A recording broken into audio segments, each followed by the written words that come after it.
Okay, we are live, and I am just going to refresh my YouTube page, make sure it's working because literally every time I do this, I'm not sure if it's working.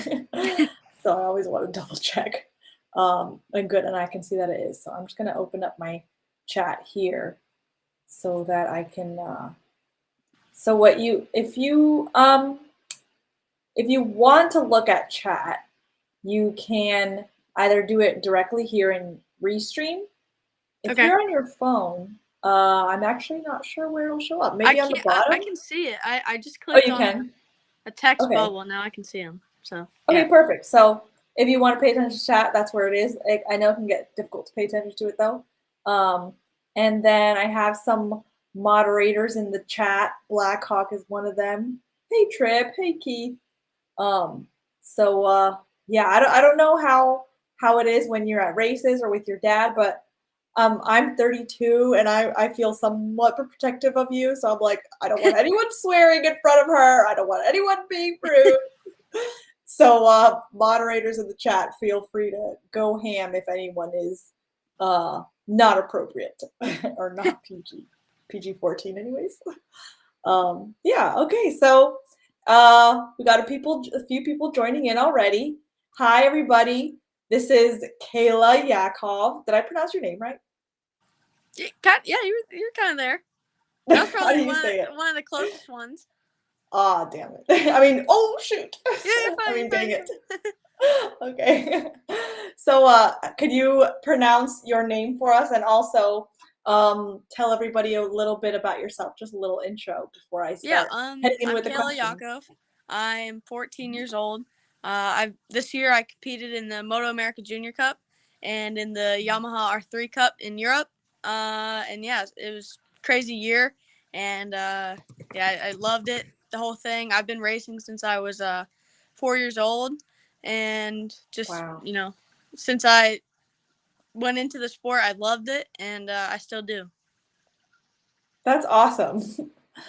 Yeah, I don't even know what I was doing at 4 years old. Not racing, that's for sure. Doodling, actually, drawing. All right, so I'm just gonna start right away with the questions I've got saved for you from your fans. So the first question is, and Julio, I don't know if he's in the chat right now. Oh, hey, Motojitsu. Oh, and Hallowsgate. Oh, there's Julio. Great. Julio Boysenberry. I don't know if you remember him, but he's a big fan of yours, and he's taken a picture Yeah, of I talked you. to And him. Yeah, I yes, talked to him before. yes, Yeah. yeah. He's been wanting me to interview you for a while, so these questions from Moto Amino he gathered for me. So Julio, thank you so much for doing that. And Julio's been a longtime subscriber, so when he messages, I read, I listen. I not that I don't do that for other people, but I know him a little better. Yeah. And he says, yes, I'm here. Good. I was wondering. Okay, so I'm just going to start right away with the questions that Julio gathered for Moto Amino. And so the first question was, how did you cope with the transition from winning everything in the US, your occasional difficulties in Europe? Was the transition difficult? I mean, honestly, when we went into Moto America and stuff, we had no expectations. We just wanted to go in and do our best that we could. We knew that was a big step and that it would be very difficult for me. But I think we made that step very well, and we had some good people around us that helped a lot. And to be able to do what we did this year was amazing. And I think it was definitely a lot more than we expected. But it was at first it was difficult, and there were a lot of rounds that were difficult, not only physically but mentally. But I think throughout the way we were able to stay strong and keep developing, and it was good. I loved it. Aw, you're such a smart, mature kid. Thank you. And you're welcome. And another question was, how do you manage your time with respect to practice, training, and school? Yeah, so I kind of just finished my, you could say, first term of high school, which was a little bit stressful, especially being gone for a lot of it. flying back and forth from Europe to America was a bit difficult, especially the last few Mhm. rounds when school picked up a bit. But it was, you have to find time for everything, and no matter what, you have to do it. And I take school seriously, so. But it like I said, the last few weeks were difficult. I really put in the work there. But Mhm. yeah, it's I enjoy it. I think that's a good challenge. But Mhm. you have to find time for everything, and whatever chance I get to rest and to spend time with family, I do, and to give myself some downtime as well. Yeah. Oh, good. So do you do anything particularly abnormal? I don't know, do you wake up really early or No. do you not need a lot of sleep or anything like that? Or do you have a very like regimented schedule, anything like that? Well, so I usually get up, um, you know, in the weekdays. My mom will wake me up at about 6:15 in the morning. Oh. Mhm. So usually pretty early, but sometimes it's hard for me to fall asleep. So Oh. sometimes it's Mhm. like I won't I know go to that feeling. bed until pretty late. But Mhm. usually when I'm here, I try to get a good schedule, as if I were like in school where I would have to go to bed pretty early and then get up early. But Yeah.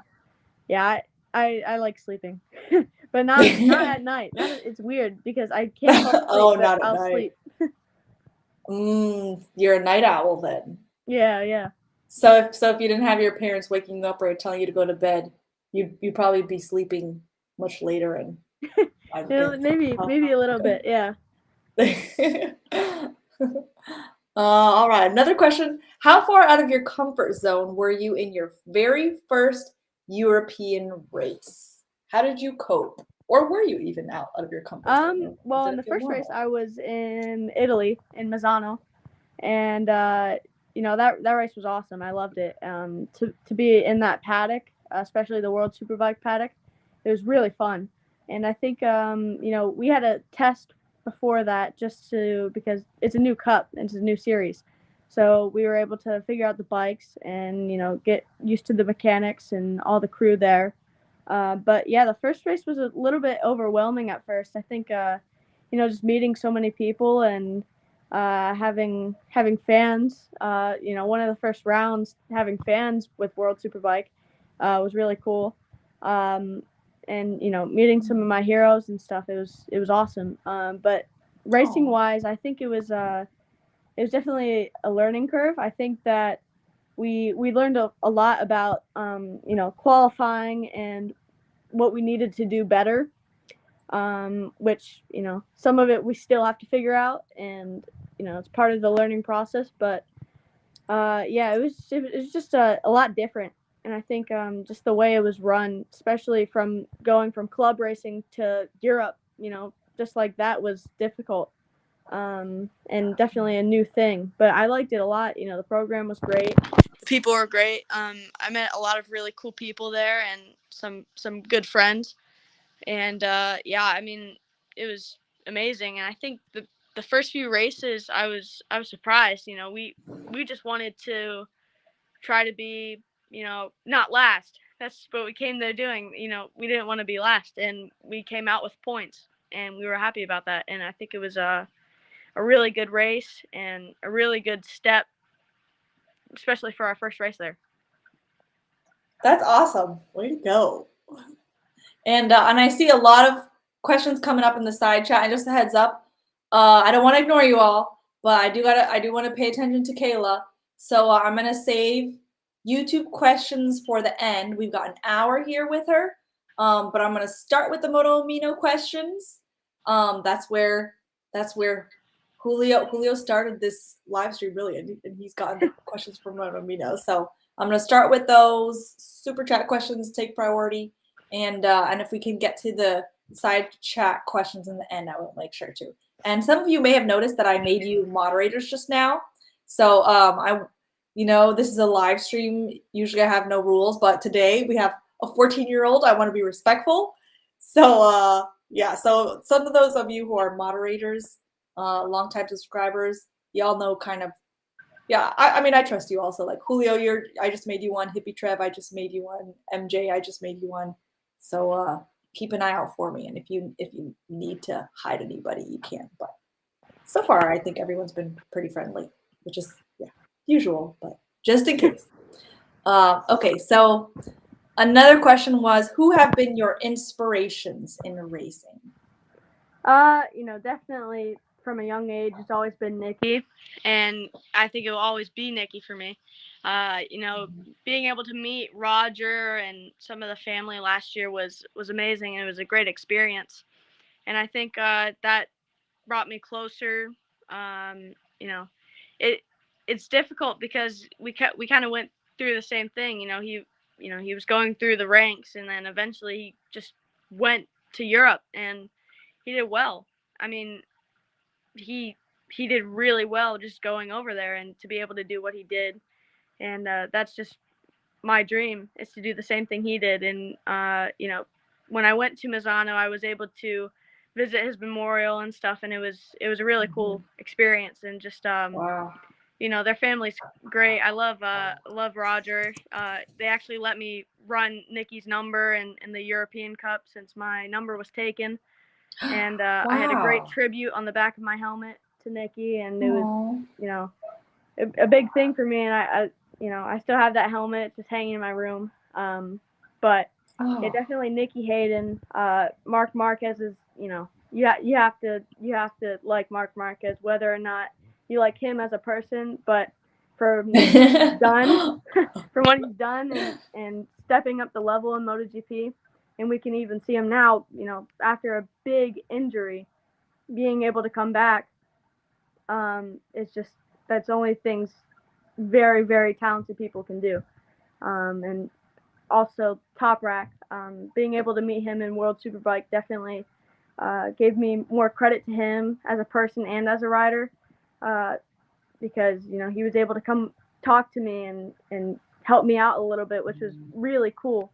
Wow. And so yeah, definitely him. Hopefully he can win the championship this year. I'm really rooting for him, and I think this is his year if he wants to do it. So. Cool. I'd like to see that helmet. You don't have it with you by chance. Are you in your room No, right now? Okay. I don't have it with me now. Sorry. I wish I had it. Yeah, I should probably put that somewhere else. Yeah, you have to post it on your Instagram so we can see it. Yeah. Okay. I might have posted it. I don't know if I did. Okay. But I do have the I'll have picture. to look. Cool. Oh, quick off-topic question. What's that behind you? Is that a terrarium or aquarium? It's just that's a guitar. It's just my little aquarium. I have 2 fish because the rest of them died. So. Oh. Yeah. So. Is it a freshwater or saltwater? Freshwater. Yeah. We wanted to do salt water, but the fish are too expensive and it's really difficult to maintain. So. Yes. Oh yeah. I don't think I know everyone I know who's had a saltwater aquarium has had some kind of like genocide disaster. Yeah. It's hard. As pretty as they are. Okay, so I'll get back to the questions people say for you. So next question: How is I was racing in Europe? In parentheses, Europe. I didn't realize that's what they were saying earlier. How is racing in Europe different than racing in the U.S.? And what are some of your favorite memories from your time in Europe? Well, so the European racing is honestly not much different. I really do think that the top 3 here in America are the same as the top 7 in Europe, and I think that there's definitely a difference in practice and qualifying. But when it comes to racing, I do believe it's the same.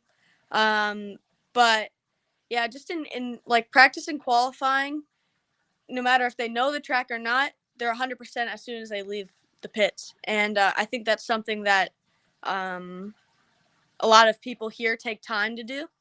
And that's what I've learned now. Just you have to go 100% as soon as you leave the pits. And my favorite memories from Europe was definitely my first round was a big one because just being there was really cool. I loved Assen. Assen's just an amazing track, and the Netherlands are amazing. I love it there. I think definitely Most was really cool. The track was amazing, and we did well there.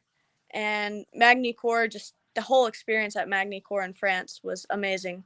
We were able to go there a couple days early, do a little bit of tourism, go to the Eiffel Tower and stuff, and go around Paris, which was really cool. But not only that, but the track was amazing. I loved the track, and we got our best finish there, which was really, really cool. So, Nice. yeah. Way to go. Another question, what were some of the highs and lows for you this season? I think so. Our first race in Misano, we had a bit of problems in the second race with just transmission, and it happened a couple times. The first 2 rounds we had a little bit of a problem with that, and it wasn't letting me go to my full ability, which was a little frustrating. And I felt that we would have had a better chance for better results if we were able to fix that a little bit earlier, but eventually we got that fixed and we were able to build up again. But I think our biggest, our few biggest things was when I went to Ridge for my first round, I hurt my shoulder in free practice 1, and just every so often I'll feel a little bit of a click in my shoulder and the transitions, and we actually just got that checked out today to make sure nothing's wrong with it from all the riding, because now we actually have a break. But yeah, it's just there's been a couple things this year, and races go like that, especially for me this year, not knowing any of the tracks that I raced at except for in Moto America for Barber. That's really the only track I knew. So just learning tracks quickly with only a couple practice sessions was difficult. And I think a lot of the tracks, especially Laguna Seca being probably my lowest of all my races, just not knowing the track and trying to figure it out and trying to go fast, I was just pushing myself into mistakes, and it was it's difficult, but we got out of it. We improved, we put it behind us, and I was able to get really good results for the last few rounds that we were really happy about. So it was good. Awesome. Always improving, it seems like. Hopefully. I hope that we can keep going. There's definitely spots where you get to points where you feel like you can't go anymore, and you eventually have to find that break to where you can go to the next level. Way to go. Another question. What do you find most frustrating in racing? Which maybe you kind of answered that already. Most frustrating is when people mess up your qualifying. Honestly, that's what's happened this year to me a lot. I could not catch a break in any qualifying. Every qualifying I had, I qualified outside of the top 10. And I mean, it was so frustrating because I had lap times that could have put me into a better spot and a better grid position, because I've always been a racer. I'm not as good in, practicing qualifying. I'm there to race, and that's what I do best. And just it's been very difficult, and I've had a couple times where, people roll off online, people, don't want to work with you. It's difficult and definitely challenging mentally, especially since you know that you can do it, but you're not there. And then I've also had times where it's just me and I can't find that extra, like I said, that extra push. And it's just been difficult, but especially when people do it, and it's sometimes it's not on purpose, but sometimes it is. It gets frustrating. Oh no. But yeah, so. Ooh, drama on the racetrack. They If you don't want to say any names, that's okay. But what do you mean? I Like, don't call people out. I understand that. But what about like, what do you mean? Sometimes people do it on purpose. What do they do? Well, it's more or less just knowing that someone's behind you, and then you still roll off online. It's it's kind of no one wants to do that, and no one wants to be in that position. And like I said, I know sometimes people do it on accident, but some of the time it's not. And it is what it is. You can't go back, and what happened. That'll come back to them. But yeah. Yeah. Keep your karma plate clean. And I guess they're dirtying their own. That's frustrating though. Another question. Do you think of yourself as a role model? You certainly influenced your little sister. Oh. I mean, I don't think so. I honestly just like people will be like, "Oh my gosh, you're famous." I'm like, I don't really feel like that. I honestly just feel like it's just, people who are into the sport, and if they're into it, that's cool. And I'd like to be a role model someday for people, and I hope that someday I am. And I think for my little sister, it's just she really likes racing, and we got her into racing, and I hope that I can help her pave a path for her. If she wanted to do racing, that I could help her and guide her through it. And I think she'll go through a lot of what I went through. So, yeah. How old is she? She's 4. Oh, whoa. Yeah, a little bit of a difference. A little bit of a difference. Yeah, that's me and one of my sisters. She's 11 years older though. Oh, okay. Yeah. You're definitely a role model though. You're already you're definitely a role model. You're a role model to all of us watching too. Thank you. Oh yeah. Now can you tell me how you pronounce your last name? Yaakov. Yaakov. Okay, so the Yaakov sisters, watch out, world. Come soon.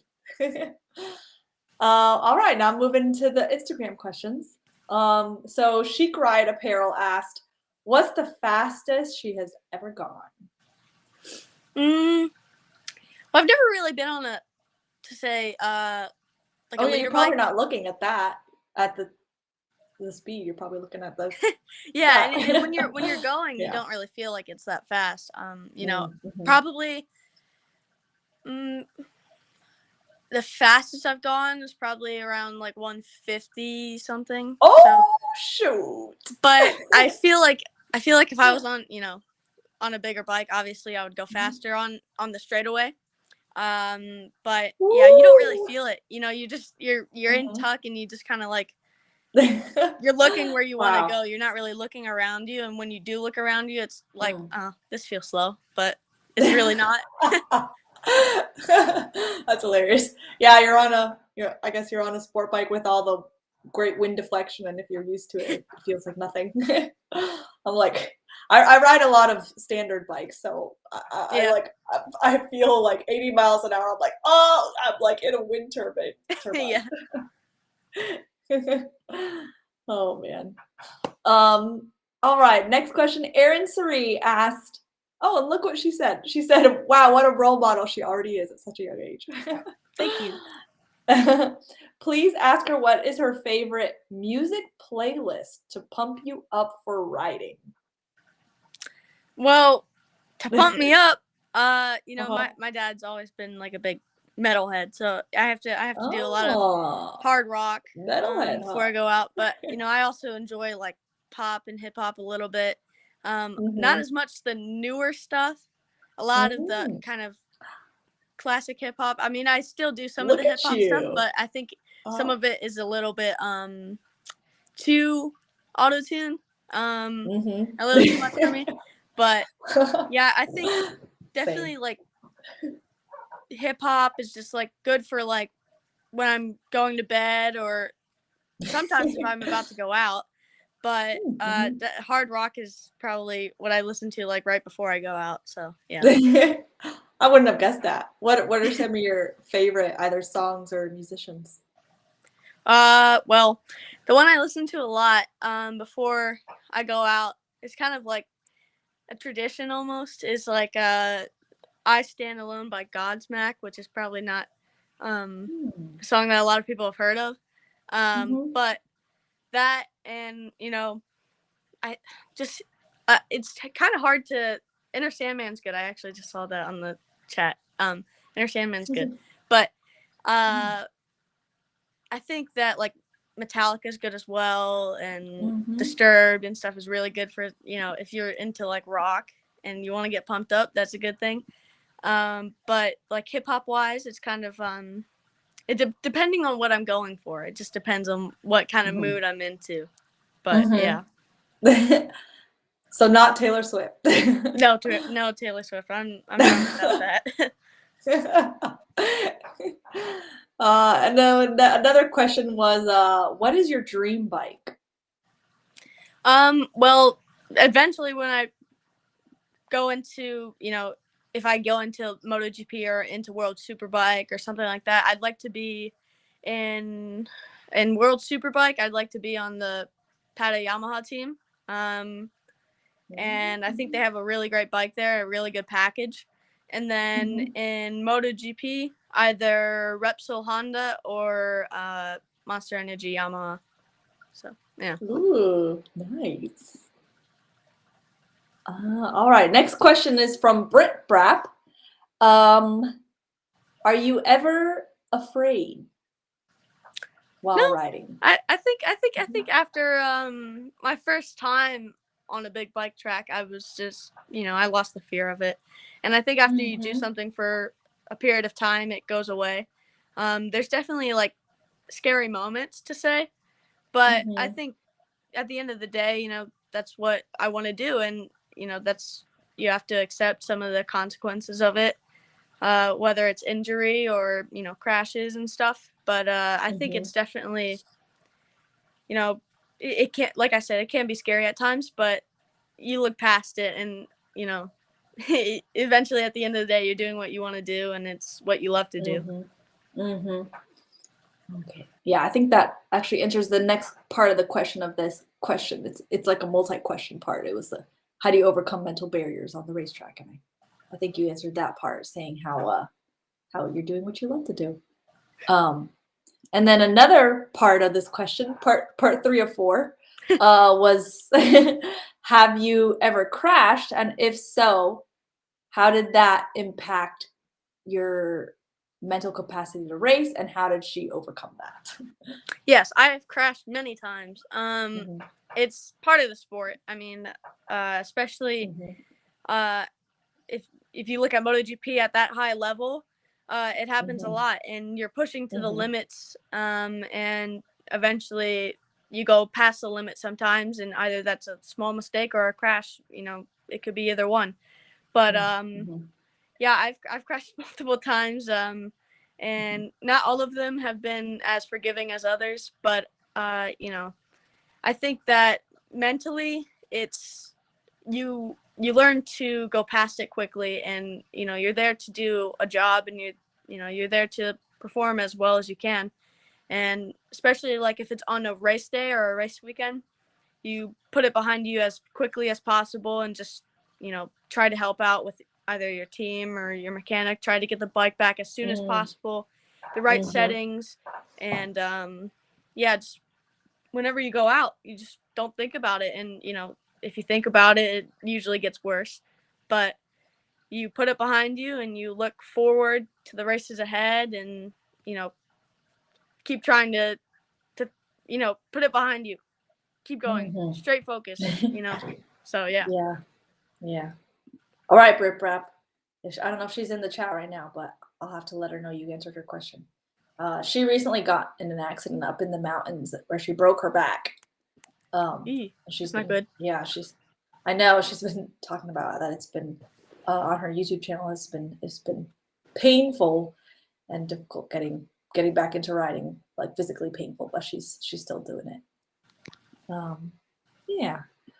And then the last Instagram question was, please ask her for some tips for younger girls who want to follow her steps and someday reach MotoGP, as Kayla Yaakov surely will.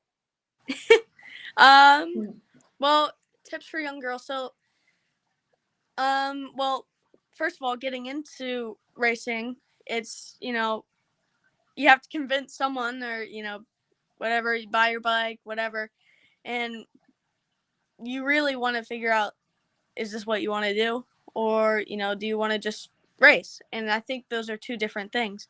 Riding and racing are two different things. But if you really want to pursue a career in racing, it's a lot of commitment, and to be very fast and to make it to MotoGP, you really have to put a lot of time into it.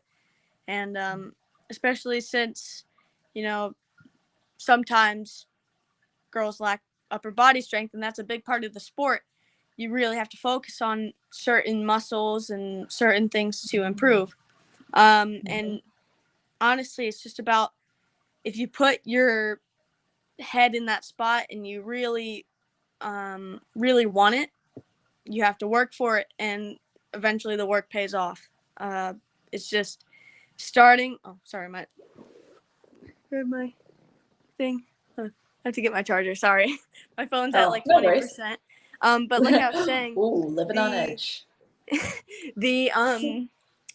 You really just have to put your mind to something, and once you've done that, you can try to perform at the best of your abilities. And sometimes there will be things to where it's difficult, and you'll feel like, oh, I'm not good enough, or I can't do it. But you really have to persevere and keep going, and you have to want it. And when you want it, you have to work for it, and when you work for it, it will pay off. I like that. That could be on a t-shirt. You have to want it. If you want it, you have to work for it. If you work for it, it'll pay off. That's good. All right. So Blackhawk that was on the community tab. You guys see that?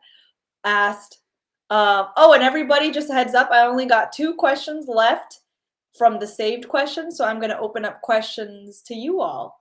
So save your questions after these 2 questions and put them in the chat for us. So Blackhawk asked, what is the most valuable piece of advice a coach gave you that you often think of?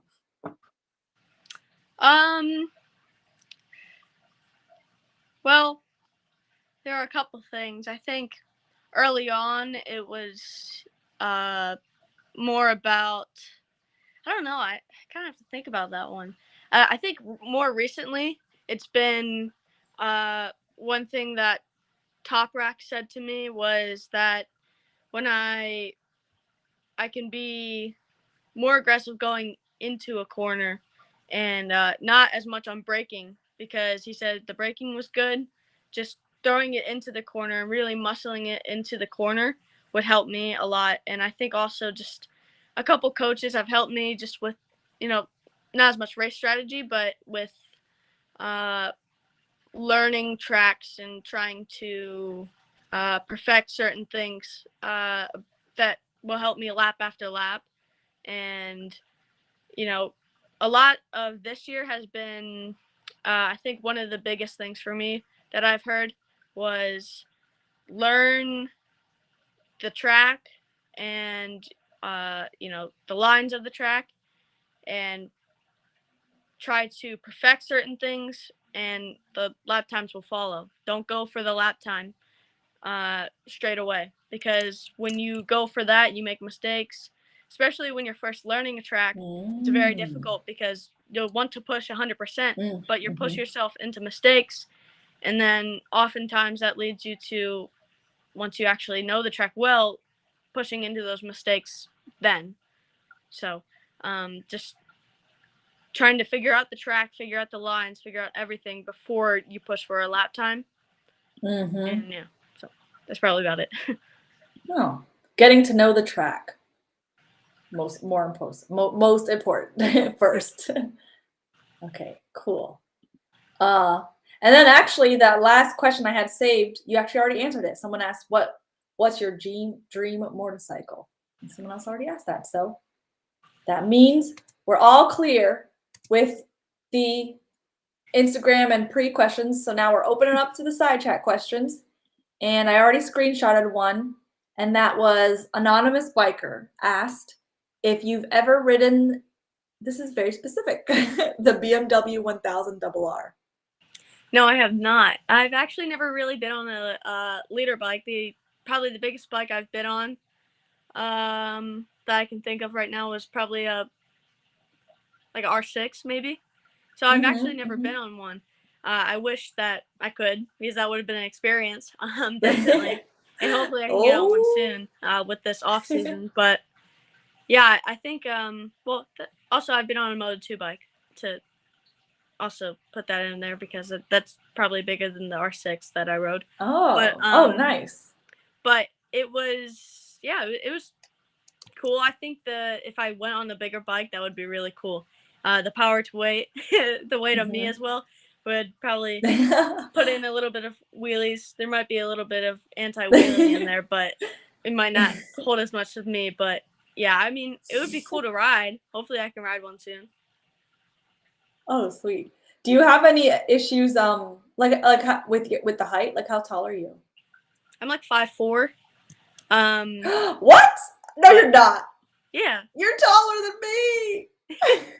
I think I'm like 5'3", 5'4". Yeah. Oh no. Dang it.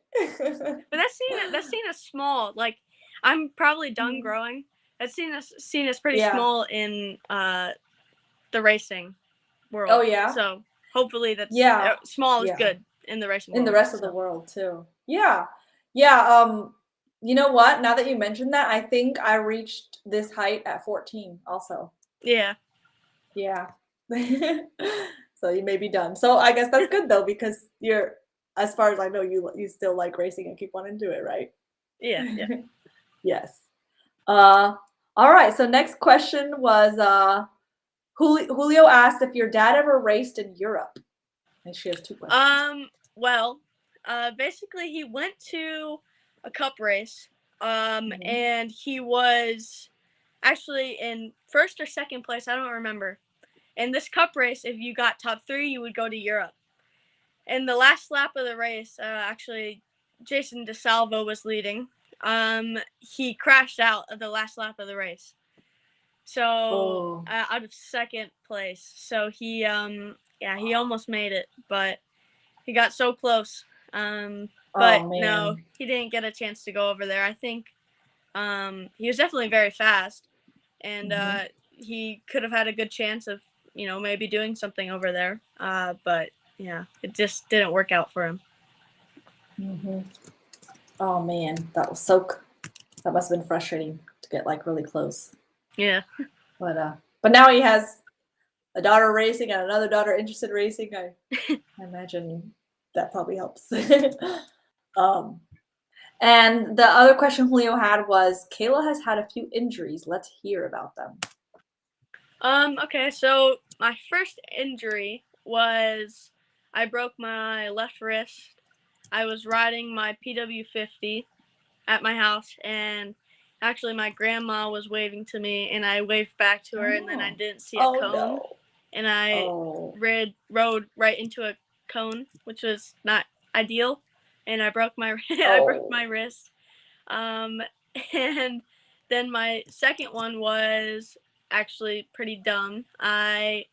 Someone pushed me off of like a swing thing at my school, and I landed on it wrong.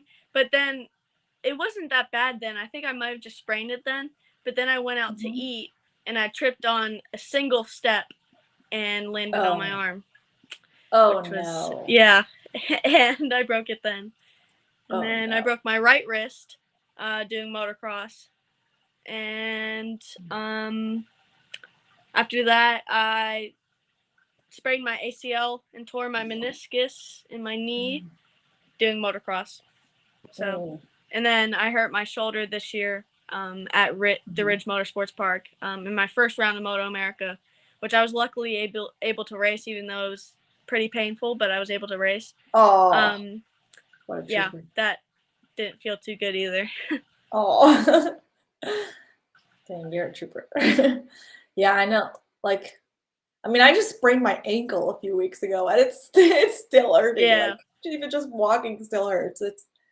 That's like joints, wrists, and ankles, all that stuff. It's no joke. Even just a little bit is Yeah, I don't know. I wonder if you heal. I would think you heal faster than like I would. I don't know. Do you know anything about that? Have you noticed that? What if you heal faster when? Yeah, like do you heal faster than I don't know, maybe like any of the like 30 I plus don't year old know. or I other mean, racers? Do you have any notice? the thing about the knee is that it, once you hurt your knee, it never really goes away. Same with the shoulder. Mm-hmm, So I can't really go mm-hmm, off of those two. But mm, I broke my yeah. wrist when I was younger. So I think, Mm-hmm, being younger, it healed pretty fast. mm-hmm. But yeah, my knee and my shoulder are pretty messed up still. I mean, my Oh, knee got a lot better okay. because that happened about 3 years ago. But I Mm-hmm, have still had some problems here and there. Not as much mm-hmm. this year, but just, last year we had a little bit of an issue, but I was able to let it heal for a little bit of time, which was good for it, and I was able to take care of it. So hopefully with the off season, I'm able to do that with my shoulder. So Mm-hmm. Oh, nice.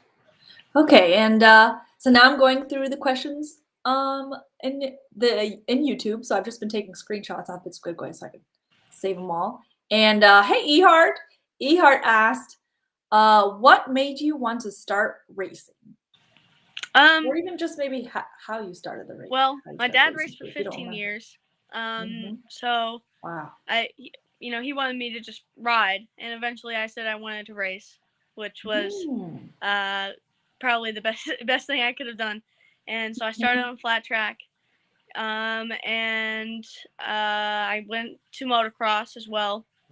And eventually I saw some things of Dad doing road racing, and I said I wanted to do that. And we were able to Aw. make one of my flat track bikes into a road race bike, and Oh. ride that around. And I was able to take that. And at that point, we were doing all three things. And Dad said, "Okay, we have to pick one or two." So I picked Yeah. road racing, and we stuck with it. And I'm really happy we did. Awesome. Yeah, I don't think I do that either. Your start there. So John Court asked, Kayla, you just answered my question with your height at 5'4".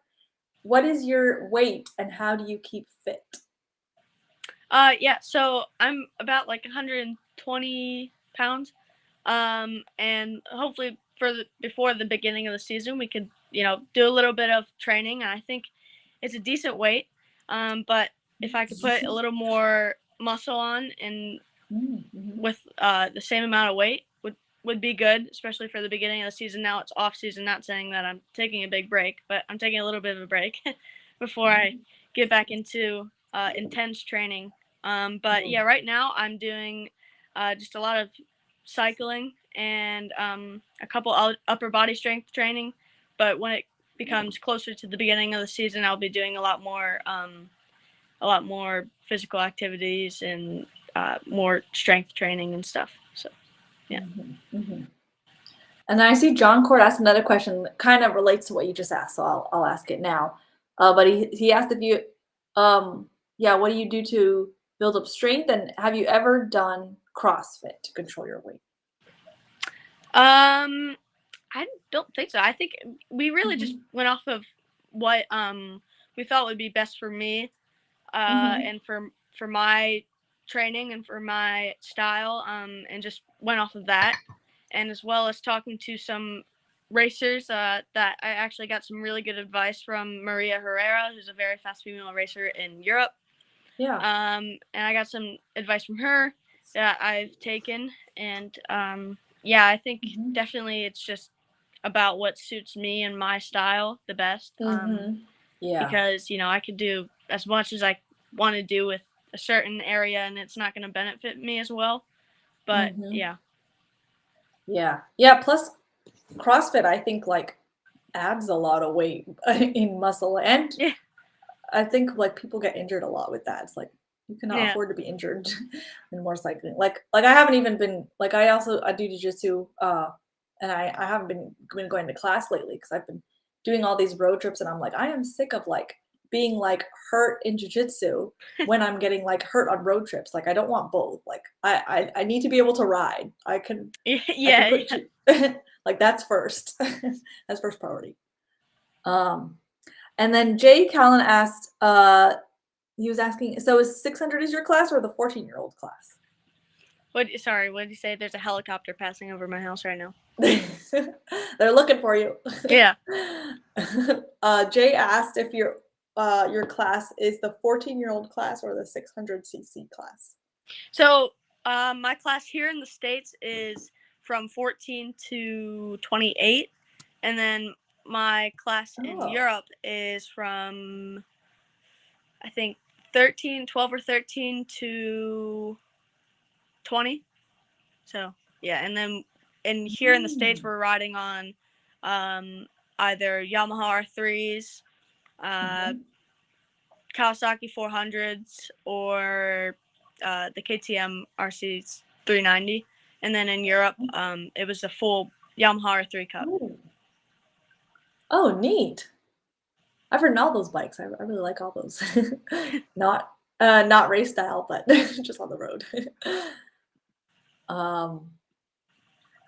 Sandy MT Gal asked, when she gets her driver's license, does she plan on getting motorcycle endorsement and riding on roads, or just keeping the bikes on the track?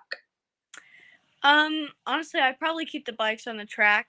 I think that street riding can be dangerous. It's coming from me. The street riding can be dangerous sometimes, especially now with a lot of drivers being on their phones a lot. I think it's gotten a lot more dangerous. But I think, riding around is definitely fun. But I'd probably just mainly stick to riding on the road, riding on the tracks. I'm perfectly happy with that. And John Thomas asked, what was your best finish in Europe? In Europe, I got 7th place in overall, and then usually in those classes they'll have like little special rewards with age groups, but it doesn't really count to the total. But my best in like the age group that they were going to was 3rd place. So yeah. 3rd place. Nice. Way to go. Better than I done.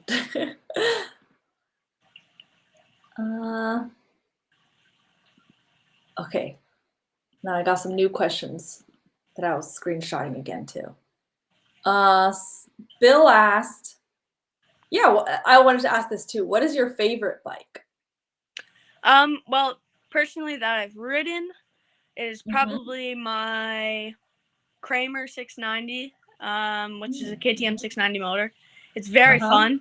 I think that the Kramer's an amazing bike. They have a couple different models of KTM, and it's just a really good training bike, and it's just full race, and you're able to go really fast on it.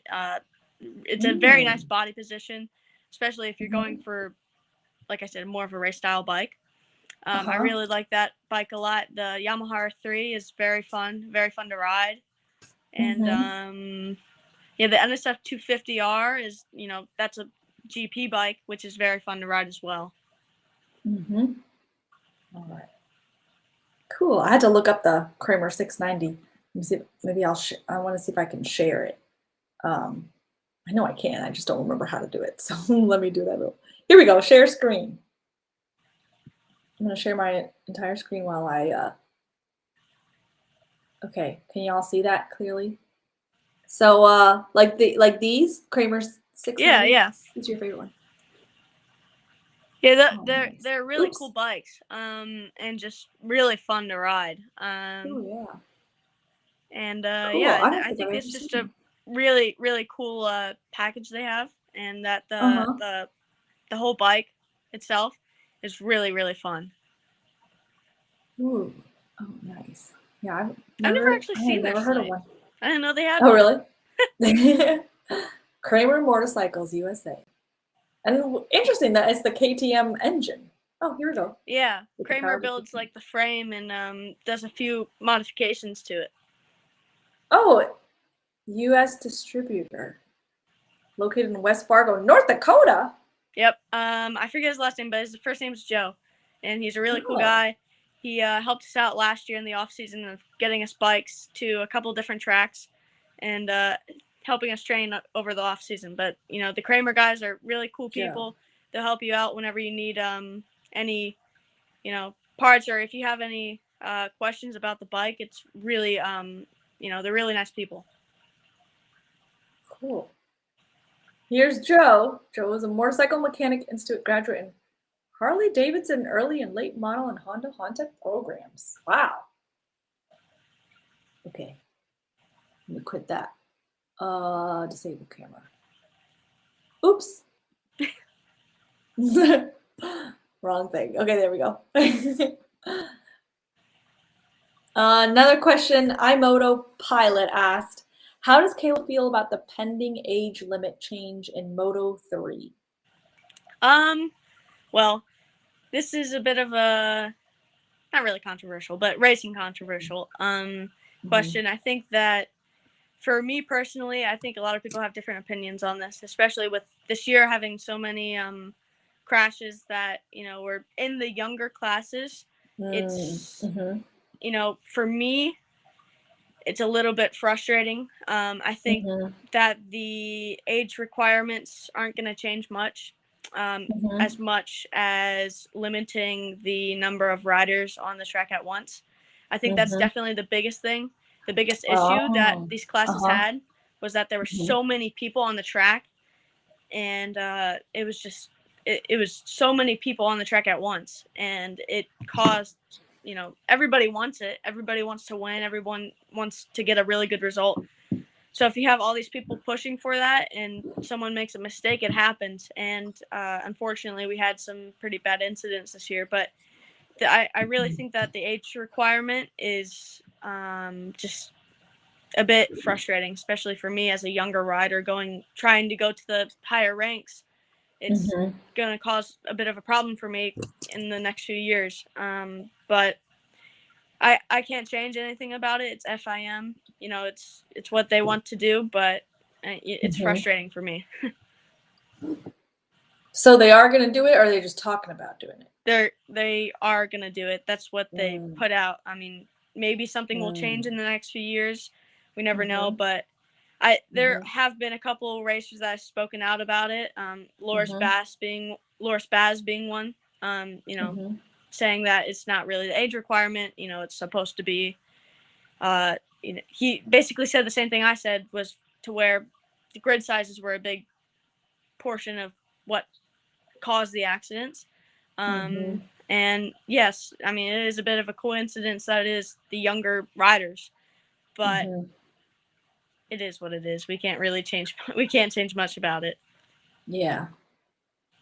Oh man. Okay. Another question was EL34 Super Lead wanted to ask if you like racing in the rain and the pass at Barber. Yeah, I like rain riding. I think it's been good for me because I came from the flat track background, and honestly, it's just I didn't really race in the rain. I never really ridden in the rain until I was like about 10, and I loved it. I just thought it was fun, and we got a really good result at Barber. And we made some really, really fun passes there with some of my good friends, and just some good racing. And a lot of what I like about the rain is that it shows the rider more than the bike, because a lot of racing, some teams have better developed bikes than others, and it's difficult, especially going into the higher classes, as in like the 600s. It's difficult to get a developed bike, but I think the racing definitely eliminates that factor and puts more in the rider and how the rider works on the bike better. So yeah. I would think it'd be, especially if it's hot out. It's not a bad thing. I mean, it is like a bit annoying. Refreshing. Like when you get off the track, you're like, I feel like I weigh 1 billion pounds. and then when you take your leathers and stuff off, you're just soaking wet, and then your socks are wet, and then and it's like just when you get off the track. Not a But good feeling. I Oh, I didn't bet. even care. Like at Barber, when we were able to get that result, I didn't even care. I was Mm-hmm. so happy, and I Mm-hmm. stayed in my leathers for like 2 hours after the race. So yeah, In your wet leathers. yeah. But Oh. they get so heavy because I'll hang Mm-hmm. them. Especially that Uh-huh. weekend, I hung them on. We bought our RV and I hung them on the shower, and it was Mm-hmm. just like weighing down the shower handle that we put it on because it was so heavy. Whoa. Wow. I didn't even think about that. Yeah, of course you're not gonna switch into put a rain suit on in between, because plus that could mess up like the aerodynamics of your whole suit, right? Yeah. Oh no. So John Thomas asked, "Do you ride dirt?" Well, Yes. flat track. I mean, you would say that's the same as Yeah. dirt, even though it That's is dirt. racing I mean, professionally, right? Yeah. I've done a little bit of flat track. Not Mhm. really anything big. Mhm. Just kind of messing around on some like TT tracks on like little XR 100s and stuff, and just doing a little bit of that. And I used to do it a lot, on half miles and stuff when I was younger. But I kind of moved away from motocross a little bit because of my injuries that I had a couple years Mhm. ago. And obviously now to where I'm getting higher in the ranks, I don't really want to mess up opportunities that I could have had. So yeah, right now, I'm just trying to focus on my racing and try not to get Mhm. hurt doing anything else. Mhm. Oh yeah. Even though it's really good training. Motocross is great Yeah. training, and I still do Oh. flat track. Flat track's really good training as well. But Mhm. yeah, it's just kind of risk over reward. Mhm. Yeah. Yeah. I can understand that feeling, even not as a racer, just as someone who wants to make sure I keep staying home because I sprained my ankle like doing jiu-jitsu, or because someone did a foot log on me, or yeah. That's something that's been bugging me lately, rolling with sloppy white belts. But anyways, so we're right at 8 o'clock. We have a couple questions left. Do you need to stop, or are we able to get to No, those it's fine. last few You questions? keep going for a little Okay. bit. All right, cool. Okay, so John Cord asked, amongst your school friends, do others ride? There are a couple people that do like motocross. Mm-hmm. Just riding around and stuff, doing a little bit of just close racing, local racing and stuff, which is good. I like to see other Mm-hmm. people into the sport. Mm-hmm. But I think a lot of the people that I know don't really understand what I do. But Mm-hmm. it's cool to see other people that are interested in it. And my Mm-hmm. schools in the past have been really supportive of it, and a lot of my teachers have Mm-hmm. been really supportive of it. Aw. And yeah, Mm-hmm. I think that what the schools have done for me, especially in the past few years, trying to showcase me in the school. Like 1 year at like our Christmas assembly, they showed one of my videos, which was really cool, Aw, and I enjoyed cool. that a lot. But yeah, I think no one really understands what it is and the complexity of it. But it's cool that people are. Mm-hmm. All right, and then Bill K asked, what is the largest class you've ridden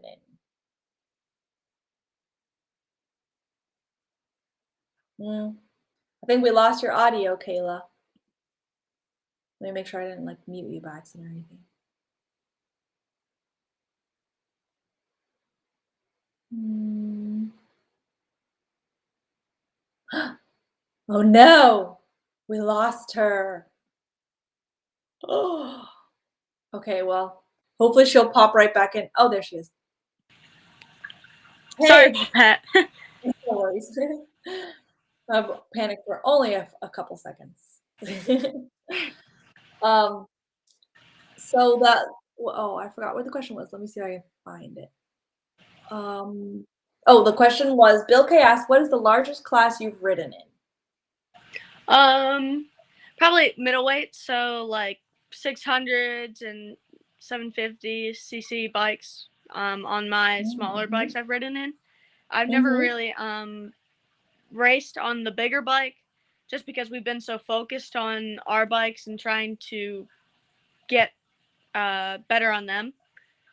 But I think it's good training definitely to be on a large bike going to a smaller bike. But I think this year we just really want to focus on the bike we'll be racing. So.